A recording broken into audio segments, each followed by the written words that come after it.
నమస్కారం. శ్రీనిలయం కార్యక్రమానికి స్వాగతం.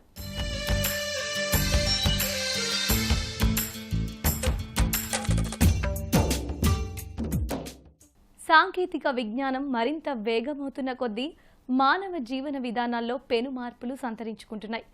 ఇంటి నిర్మాణ బడ్జెట్లో పంచప్రాణాలైన సిమెంటు, స్టీలు, కంకర, ఇసుక ఈ 5 కీలకం. స్వతంత్ర భవనాలు ఎక్కువగా మేస్త్రుల ఆధ్వర్యంలో ప్రణాళికలు వేసుకుని కట్టినవే ఎక్కువగా ఉంటున్నాయి. ఇంటి నిర్మాణానికి కావలసిన సిమెంటు, స్టీలు వంటి ధరలు పెరిగిపోతున్నాయి. ఇంటి ముడి సరుకులతో పాటు భవన నిర్మాణాల కూలీల ఖర్చు కూడా భారీగా పెరుగుతోంది. ఇలాంటి సందర్భాల్లో ఇంటి నిర్మాణదారులు నిర్మాణ ఖర్చు తగ్గించేందుకు సరికొత్త పద్ధతులు అవలంబిస్తున్నారు. 10 కాలాల పాటు ఇల్లు చెక్కు చెదరకుండా ఉండాలంటే పునాదితో పాటు స్లాబు పటిష్టంగా ఉండాలి. ఈ క్రమంలో గత 10 ఏళ్లలో స్లాబు నిర్మాణంలో రెడీమిక్స్ కాంక్రీటు వినియోగం గణనీయంగా పెరుగుతోంది. మరి ఈ నేపథ్యంలో రెడీమిక్స్ కాంక్రీట్ వల్ల ఎలాంటి లాభాలు ఉన్నాయో శ్రీనిలయం స్థిరాస్తిలో ప్రత్యేక కథనం.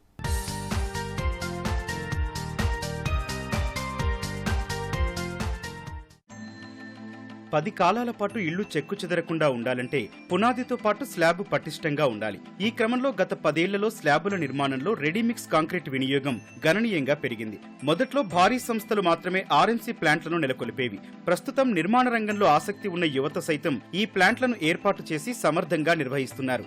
గతంలో ఆర్ఎంసీ ప్లాంట్ల ఏర్పాటుకు యంత్ర సామాగ్రిని ఎక్కువగా జర్మనీ నుంచి దిగుమతి చేసుకోవాల్సి వచ్చేది. ప్రస్తుతం హైదరాబాద్ కేంద్రంగా ఈ యంత్రాల ఉత్పత్తి జరుగుతుండటంతో ఆర్ఎంసీ ప్లాంట్ల సంఖ్య భారీగా పెరిగింది. ఇటీవల బడా నిర్మాణ సంస్థలు తాము పనిచేసే చోటే ఈ ప్లాంట్లను ఏర్పాటు చేస్తున్నాయి.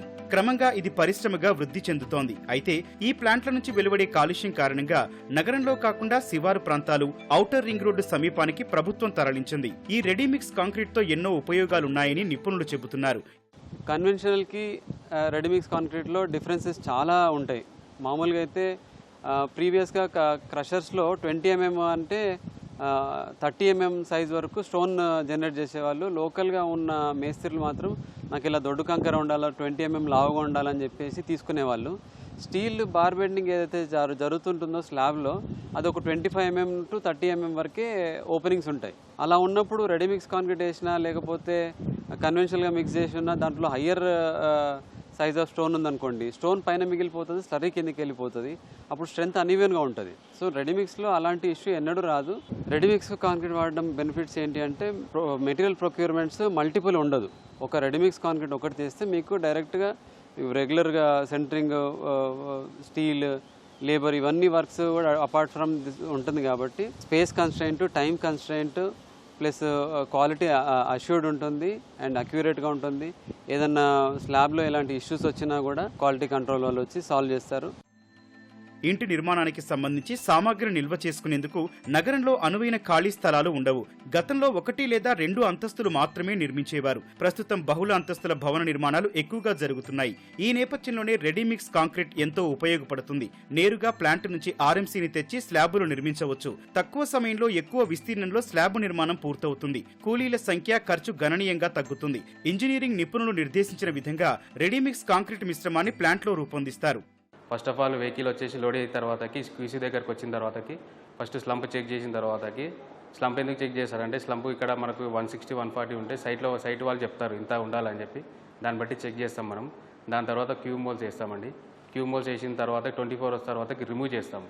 రిమూవ్ చేసిన తర్వాత వాటర్లో పెడతాము. వాటర్లో పెట్టిన తర్వాతకి 7 or 28 days టెస్టింగ్ ఉంటాయండి. 7 days or 28 days టెస్టింగ్ తర్వాత 7 days తర్వాత తీసిన తర్వాత మిషన్లో సిటిఎం మిషన్లో కంపరేట్ చేస్తాం. దాని రీడింగ్ ఎంత వస్తుందో చూసి దాని వాల్యూ చేస్తాం. యాక్చువల్లీ క్యూబ్ స్ట్రెంత్ వచ్చేసి మినిమం 100% దాటాలండి 28 daysకి. దానికి దాటితేనే మనకు క్యూబ్ పాస్ అయినట్టు, స్లాబ్ కట్టి ఉన్నట్టు తెలుస్తుంది. సాధారణంగా రెడీమిక్స్ కాంక్రీట్ లో 53 గ్రేడ్ సిమెంట్ వాడతారు. ఇంటి యజమానులు 10 రోజుల ముందుగా ప్లాంట్ ప్రతినిధులను సంప్రదించి తమకు కావాల్సిన సిమెంట్ వినియోగించాలని కోరితే అదే వాడతారు. ఈ రెడీమిక్స్ కాంక్రీట్ లో తీసుకోవాల్సిన జాగ్రత్తలు M10 నుంచి M60 గ్రేడ్ ఆర్ఎంసీని వివిధ నిర్మాణాలకు వినియోగిస్తారు. ముఖ్యంగా M25 గ్రేడ్ ను సాధారణ ఇంటి స్లాబ్ కు వాడతారు. M35 గ్రేడ్ నుంచి M60 గ్రేడ్ ఆర్ఎంసీని ఇంజనీరింగ్ నిపుణుల పర్యవేక్షణలో మాత్రమే వాడాలి. M10 గ్రేడ్ ను రోడ్డు, ఫుట్టింగ్ల అడుగు భాగాల్లో వినియోగిస్తారు. ఇంటి కట్టుబడిలో ఎల్ఆర్లను బ్రిడ్జ్ టైప్ నిర్మించే వాటికి M35 గ్రేడ్ నుంచి 60 గ్రేడ్ మాత్రమే ఉపయోగించాలి. గ్రేడ్ల వారీగా ఉన్న ఆర్ఎంసీని ప్లాంట్ నుంచి బయలుదేరిన గంట నుంచి 4 గంటల్లోపు వినియోగిస్తేనే స్లాబ్ మన్నికగా ఉంటుంది. గ్రేడ్ 35 నుంచి ఆపై ఉన్న గ్రేడ్లను ప్లాంట్ నుంచి బయలుదేరిన గంటలోపు మాత్రమే ఇంజనీరింగ్ పర్యవేక్షణలో వినియోగించాలి. ఇంటి నిర్మాణ సామాగ్రిని సాధారణంగా టన్నుల్లో విక్రయిస్తారు. రెడీమిక్స్ కాంక్రీట్ ను మాత్రం క్యూబిక్ మీటర్లలో విక్రయిస్తారు. ఒక క్యూబిక్ మీటర్ సుమారు 2300 నుంచి 2400 కిలోల బరువు ఉంటుంది. ఇంటి నిర్మాణానికి వినియోగించే M25 గ్రేడ్ ఆర్ఎంసీని ప్లాంట్ నుంచి బయలుదేరిన 3 గంటల్లోపు వినియోగించాల్సి ఉంటుంది. ప్రస్తుతం M10 గ్రేడ్ ఒక క్యూబిక్ మీటర్ ధర 3000 వరకు ఉంది. M10 గ్రేడ్ నుంచి పెరిగే ఒక్కో గ్రేడ్ కు 300 నుంచి 400 రూపాయలు అదనంగా ఉంటుంది. M25 గ్రేడ్ ధర సుమారు 4000 వరకు పలుకుతోంది. రవాణా దూరాన్ని బట్టి ధరల్లో స్వల్ప వ్యత్యాసం ఉంటుందని నిపుణులు చెబుతున్నారు. కస్టమర్కి అవగాహన లేనప్పుడు వెహికల్ ఇక్కడ నుంచి బయలుదేరి తన దగ్గర రీచ్ అయిన తర్వాత కూడా తాను ఎలాంటి కండిషన్లో అయినా డిలే చేయడం వల్ల జరిగే పరిణామాలు ఏముంటాయంటే క్రాక్స్ జనరేట్ అవుతాయి. ఆ క్రాక్స్ జనరేట్ కాకుండా ఉండాలంటే ఫ్రెష్ కాంక్రీట్ ఫ్రెష్గానే అన్లోడ్ చేసుకోవాలి. మనము ఎంత డిలే చేస్తామంటే వాటికి టైమర్ లాగానే ఉంటుంది. మనం 1 అవర్కి అడ్మిక్చర్స్ యూజ్ చేస్తే 1 అవర్కే వర్క్ చేస్తాయి. అవి 4 అవర్స్కి అంటే గైడ్లైన్స్ ప్రకారంగా 4 అవర్స్ వరకే మనకు రిటైన్ చేయాలి అని అంటారు. బట్ వీకెండ్ మనకు స్పెషలైజ్డ్ కెమికల్స్ వచ్చాయి. ఒకవేళ కర్బ్ స్టోన్స్ ఫుట్ పాత్స్కి వాడుకోవాలంటే ఆల్మోస్ట్ 4 to 5 అవర్స్ పడుతుంది ఒక వెహికల్ అన్లోడ్ చేయడానికి. అప్పుడు ఈ టైమింగ్ అనేది అప్లికబుల్ కానట్టుగా అక్కడ మనకు కనిపిస్తుంటుంది. అలాంటప్పుడు మనకు వెహికల్లో మెటీరియల్ సెట్ అవ్వకుండా కాంక్రీట్ డ్యామేజ్ కాకుండా అన్ని ప్రికాషన్స్ తీసుకొని పంపిస్తుంటాం. పీసీసీ అలాంటివి అయితే M15 M10 అలాంటివి యూజ్ చేస్తుంటారు. పిల్లర్స్కి అయితే M25 అలా యూజ్ చేస్తుంటారు. ఇది రెగ్యులర్ రెసిడెన్షియల్ కన్జంప్షన్ గురించి. హై రైజ్ కానీ ప్లస్ కమర్షియల్ ప్రాజెక్ట్స్ కానీ వాడుతూ ఉంటే వాటికి M30 నుంచి హయ్యర్ గ్రేడ్ వెళ్తూ ఉంటారు. దానికి స్పెషలైజ్డ్ ఇంజనీర్ పర్యవేక్షణలోనే జరగాలి. అది నార్మల్ సెంటర్ నాలెడ్జ్ మాకు ఎంత అయితే ఉంటుందో రిసీవర్ నాలెడ్జ్ ఇంజనీర్లు ఉంటేనే అది ఖచ్చితంగా వాళ్ళు గైడ్ చేస్తారు బిల్డర్ని. మీ వ్యక్తిగత అభిరుచికి సృజనాత్మకతను జోడించి అబ్బురుపరిచే కళాత్మకతను ఆవిష్కరిస్తే మీ ఇల్లు సరికొత్త శోభను సంతరించుకుంటాయి. మీ ఇంటి సౌందర్యానికి మీరే విస్తుపోయేలా రంగుల ప్రపంచం మీ సొంతమవుతుంది. రంగుల మాయాలోకంలోకి తీసుకెళ్లే సరికొత్త ఫాల్ సీలింగ్ రూపకల్పనలు ప్రస్తుతం మార్కెట్లో అందుబాటులోకి వచ్చింది. ఇంటి కొనుగోలు చేసిన వెంటనే ప్రస్తుతం మొదట గుర్తొచ్చేది ఫాల్ సీలింగ్. స్లాబ్ ఇళ్లతో పోలిస్తే ఫాల్ సీలింగ్ ఉన్నవి కొంత చల్లగా ఉంటాయి. ఈ క్రమంలోనే నగరంలో దీనిపై చాలామంది మక్కువ చూపిస్తున్నారు. మరి ఈ నేపథ్యంలో ఫాల్ సీలింగ్లో వచ్చిన సరికొత్త పోకళ్లు ఎలా ఉన్నాయి అనే అంశం శ్రీనిలయం గృహశోభలో మీకోసం.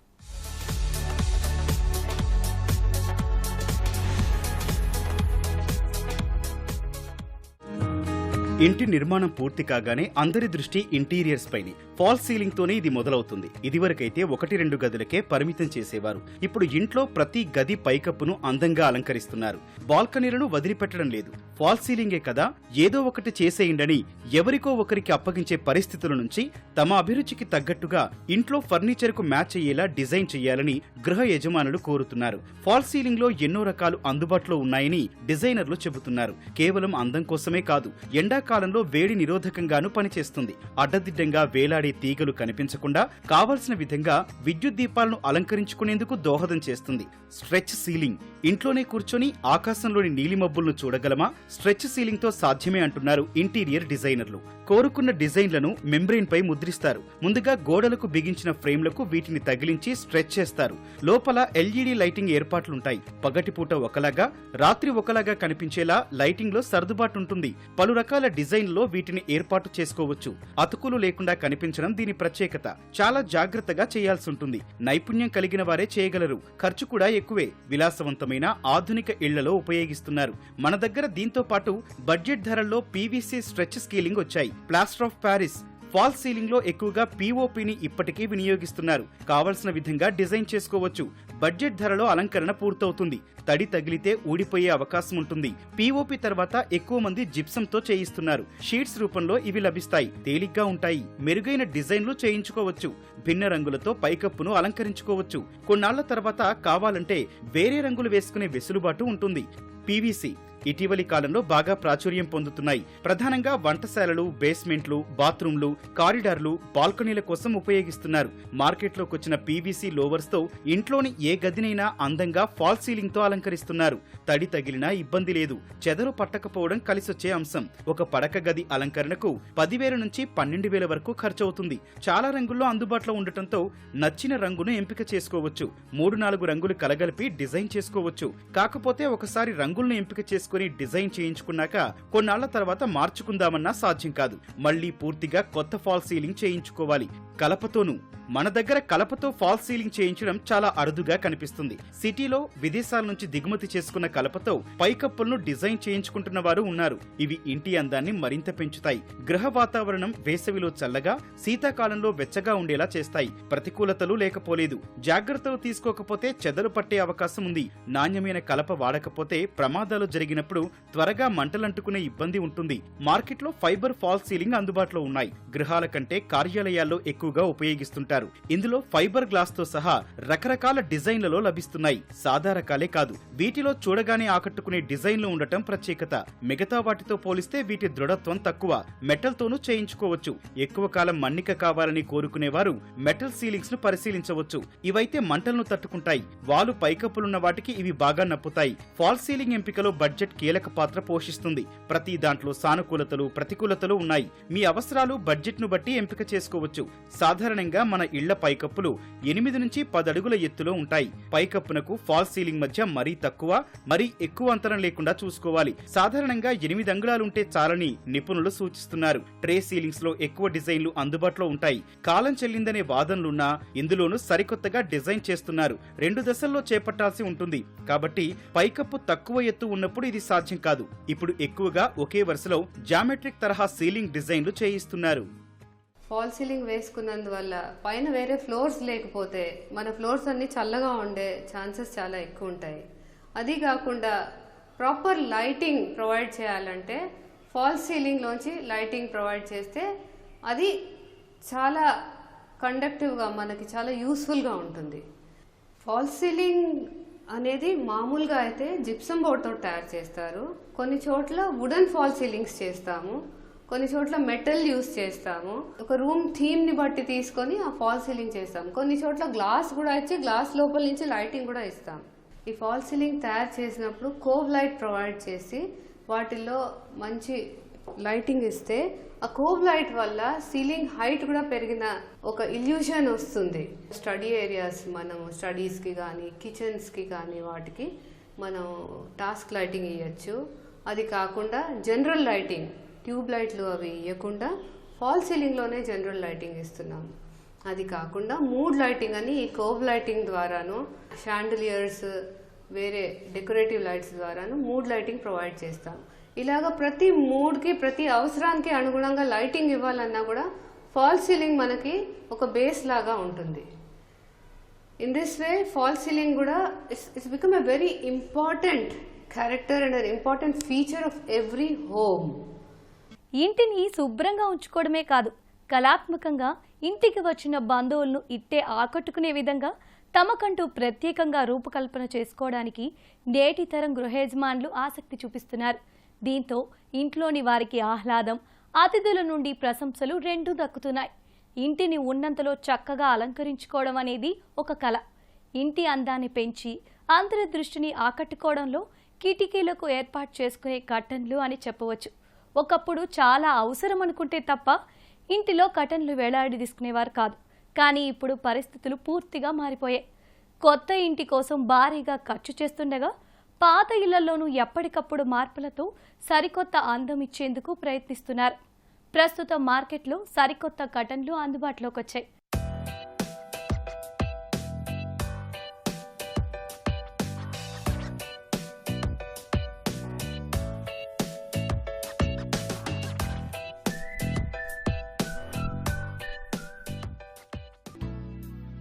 గృహాలంకరణలో ప్రధానమైనవి కర్టెన్స్.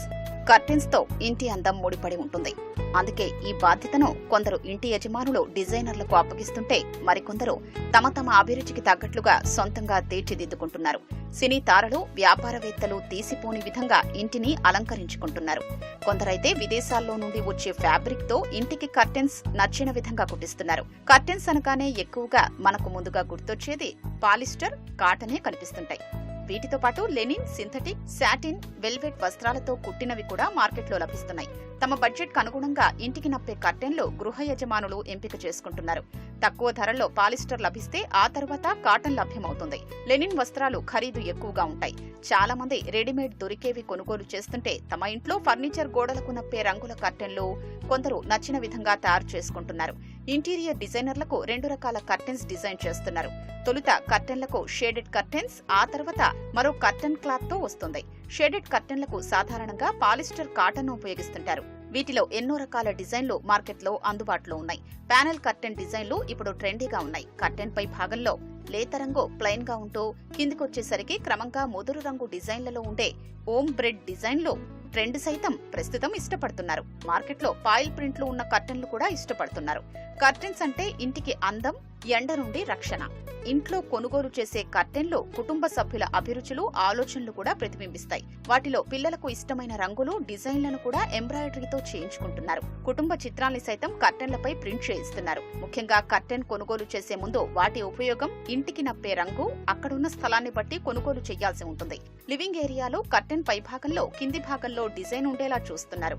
కర్టెన్లలో ఇంటీరియర్ డిజైనర్ల ఛాయిస్ ప్రత్యేకం. వస్త్రాలపై ఉండే ప్రింట్ల డిజైన్ల కంటే వస్త్రంపై ఉండే టెక్స్చర్ కు అధిక ప్రాధాన్యమిస్తారు. ఇవే ఇంటి అందాన్ని రెట్టింపు చేస్తాయని ఇంటీరియర్ డిజైనర్లు చెబుతున్నారు.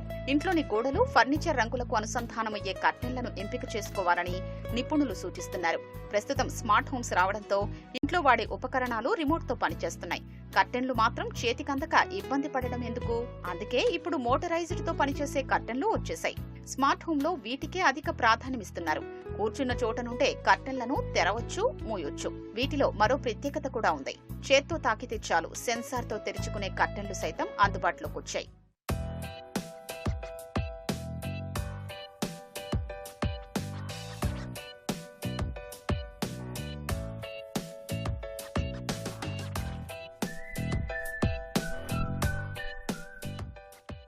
సామాన్యుల నుంచి ధనవంతుల వరకు సొంతింటి గురించి కలలు కనని వారుండరు.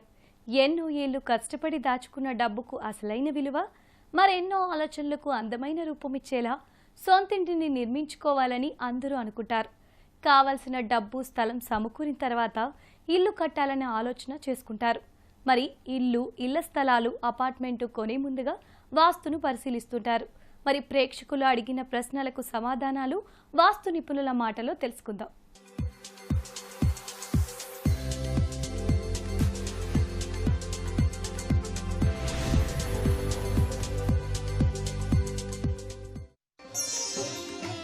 ఇంటికి ఎదురుగా బోరు ఉండవచ్చా? ప్రధాన ద్వారం కానీ ప్రవేశ ద్వారం కానీ ఏదైతే ఉంటుందో దానికి ఎదురుగా బోర్ అనేటువంటిది ఉండకూడదు. ఇక్కడ ప్రధాన ద్వారం ఎప్పుడైతే మనకి శాస్త్ర ప్రామాణికంగా 5:9 రేషియోలో ఆ యొక్క ప్రధాన ద్వారం అనేటువంటిది పెట్టి, ఇరువైపులా 2 గవాక్షాలు పెట్టి, ఆ యొక్క లక్ష్మీతత్వంతో కూడినటువంటి ఆ యొక్క గృహానికి మనం నిర్ణయం చేసి పెడతాము. దానికి ఎదురుగా బోర్ అనేటువంటిది ఏమవుతుంది? ఆ యొక్క మూత అనేటువంటిది వస్తుంది. బోర్ అనేటువంటిది ఏమవుతుంది? ఆ భూమిని డిగ్ చేసి లోపలికి వెళ్ళినప్పుడు కిందకి పైకి నీళ్ళు అనేటువంటివి అలా మనం ఎప్పుడైతే ఆ యొక్క మోటార్ ఆన్ చేస్తామో అదంతా కూడా కిందకి పైకి నీళ్లు అనేటువంటివి వెళ్ళటం వలన, అదేవిధంగా అక్కడ మూత అనేటువంటిది రావటం వలన ఈ రెండూ కూడా ఆ యొక్క ప్రధాన ద్వారంలోకి వెళ్ళేటప్పుడు డిస్టర్బెన్స్గా ఉంటుంది. మొట్టమొదటిగా మనం ఇక్కడ వాస్తవానికి ఆలోచించాలంటే ఎప్పుడు కూడా మనకి నడకలో ఎలాంటి అడ్డంకులు ఉండకూడదు. ఉదాహరణకి మనం ఈ విధంగా ఈస్ట్ ఫేస్ తీసుకున్నప్పుడు, ఈస్ట్ ఫేసింగ్లో ఈ విధంగా హౌస్ నిర్మాణం చేసినప్పుడు, ఇక్కడ ప్రవేశ ద్వారం పెట్టినప్పుడు బోర్ అనేటువంటిది ఎదురుగా ఉంటే మనం ఎప్పుడు వచ్చినా, ఎప్పుడు లోపలికి వెళ్ళినా బయటకు వెళ్ళినా ఈ మూతని తొక్కుకుంటూ వెళ్తాము. ఆ మూతని తొక్కుకున్నప్పుడు మనలో ఉన్న శక్తి అంతా కూడా కొంత భూమాత తీసుకుంటుంది అనేటువంటిది వాస్తుశాస్త్రం చెప్తోంది. అందుకే మనలో ఉన్న శక్తి తగ్గకూడదు. అదేవిధంగా మనకి ఆగమనం, లక్ష్మీదేవి ఆగమనం అనేటువంటిది ఈ యొక్క కాంపౌండ్ గేటు నుండి, అదేవిధంగా ప్రవేశ ద్వారం చూసి ఇక్కడ ఉచ్చస్థానం ఓపెన్ అయినప్పుడు ఈ విధంగా మానసూత్రము అంటారు. మానసూత్రం అనేటువంటిది ఫామ్ చేస్తే ఇక్కడ పొరపాటును కూడా బోర్ అనేటువంటిది ఆ ఆబ్స్టకల్ ఉండకూడదు. ఎప్పుడు కూడా బోర్ పాయింట్ అనేటువంటిది ఇట్లా 81 భాగాలు నిర్ణయించి ఈ లాస్ట్ భాగంలో పొరపాటును కూడా బోరు వేయకూడదు. ఇది చాలా ముఖ్య విషయం. బోర్ అనేటువంటిది ఎప్పుడైనా నిర్ణయిస్తే బోరు పాయింట్కి ఆకాశమే ఆచ్ఛేదనగా ఉండాలి. పొరపాటున కూడా గృహంలోకి రాకూడదు. ఈ 2 పాయింట్లు చాలా జాగ్రత్తగా గుర్తుపెట్టుకోవాలి. పూజ గది ఈశాన్యంలో ఎందుకు ఉండాలి? వాస్తుశాస్త్రరీత్యా ఇక్కడ పూజ గది ఏ విధంగా ఉండాలి, ఇది సహజంగా అందరికీ తెలిసినటువంటి విధి విధానమే. పూజ అనేటువంటిది ప్రతి ఒక్కళ్ళు కూడా చేస్తారు. ఇంట్లో దీపారాధన చేస్తారు, కొంతమందికి దైవతార్చన ఉంటుంది, అదేవిధంగా కొంతమంది షోడశోపచార పూజలు చేస్తారు. అసలు సహజ సిద్ధంగా ధూపం, దీపం, పుష్పం, గంధం, నైవేద్యం ఈ 5తో మనం ఎప్పుడైతే ఆ యొక్క సూర్య భగవానుడికి అర్ఘ్యం విడుస్తామో అది నిజమైన పూజ. ఇక్కడ సూర్య భగవానుడు అని ఎందుకంటున్నాను అంటే మనకి కనపడేటువంటి సాక్షిభూతం సూర్య భగవానుడు.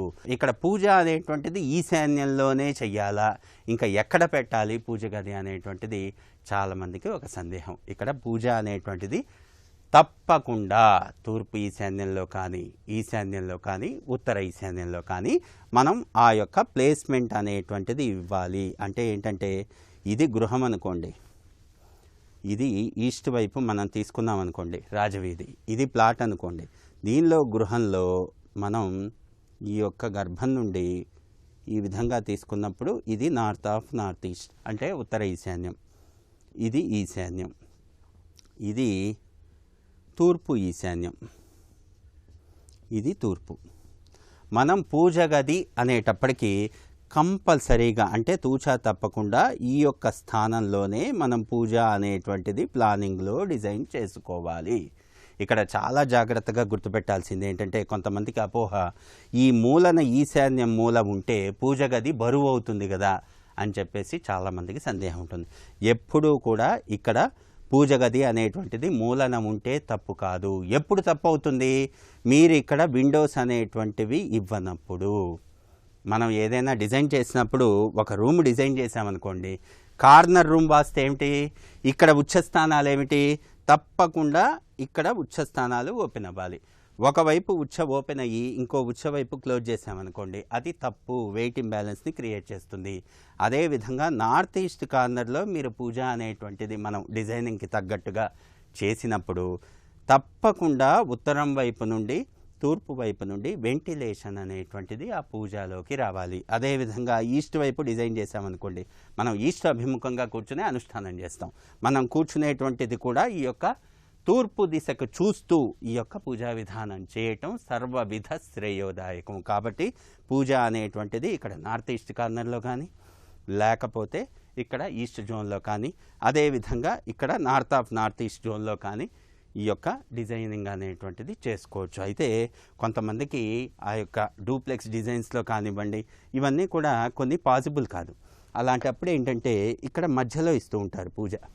ఇలా మధ్యలో ఇస్తున్నప్పుడు ఈ యొక్క పూజ గదికి అనేటువంటిది వెంటిలేషన్ రాదు. అంటే గృహం ఏదైతే ఉంటుందో గృహం నుండి వచ్చేటువంటి 4 వైపుల నుండి వచ్చేటువంటి వెంటిలేషన్ అనేటువంటిది దీనికి రాదు. అయితే సహజసిద్ధంగా దీన్ని 9 భాగాలు చేసినప్పుడు మధ్యలో బ్రహ్మస్థానంలో కూడా మనం పూజా విధానం అనేటువంటి చేసుకోవచ్చు తూర్పు అభిముఖంగా కూర్చొని. అయితే ఏమిటంటే ఇక్కడ తీసుకునేటువంటి విధి విధానం ఇలా చేసినప్పుడు పూర్తి స్థాయిలో వెంటిలేషన్ వచ్చే విధంగా మాత్రమే మనం పూజ అనేటువంటిది తీసుకోవాలి. కాబట్టి పూజ అనేటువంటిది తూర్పు అభిముఖంగా మాత్రమే మనం డిజైనింగ్ చేసుకోవాలి. బ్రహ్మస్థానంలో అదేవిధంగా పూజా విధానం అనేటువంటిది పూర్తి వెంటిలేషన్తో చేయొచ్చు, ఎలాంటి ఇబ్బంది ఉండదు. ఇది నేటి శ్రీనిలయం. మరికొన్ని తాజా అంశాలతో వచ్చే వారం మళ్ళీ కలుద్దాం. అంతవరకు సెలవు, నమస్తే.